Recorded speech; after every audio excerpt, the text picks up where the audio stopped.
Sarah Seidner. We have watched her literally on the front lines of the biggest stories in the country for the last year.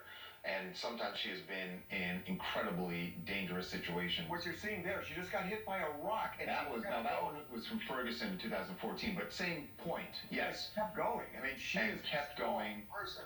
She is not someone who breaks down like this, and it's, as she said, she's been to 10 different hospitals, and when you see what is happening with your own eyes, when you see what's happening here in LA, I don't know how, obviously, it's got to affect you, and we saw it pouring out there. They said there's having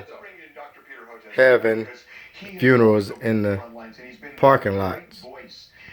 In this, and there's something we want to talk to him about with respect to something we found out about LA and the vaccine. But before we do, we've got to get his reaction to Sarah Seidner and just how powerful this was. Doctor, welcome back to TMZ Live. Yeah, no, there are times it's so hard to talk about.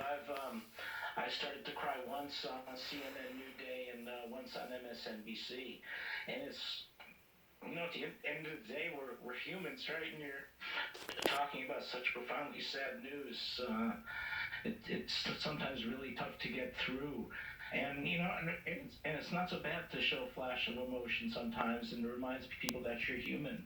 And, you know, for me personally, talking about such profoundly difficult news, awful news, day in and day out, it has taken an incredibly heavy toll in 2020, and unfortunately it's still not ending. It's going on into 2021. I mean, this is been one of the greatest catastrophes that's ever affected our nation. Amen. And we're going upwards now to Man, you said a mouthful. People who will lose their lives in this country. And just to give you the sense of that, that's the number of American GIs who gave their lives, sacrificed for their country in World War II.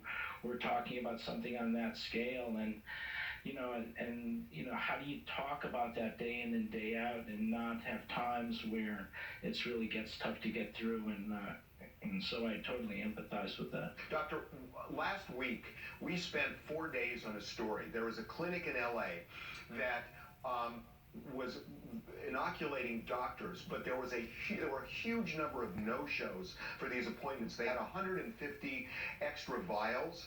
So I called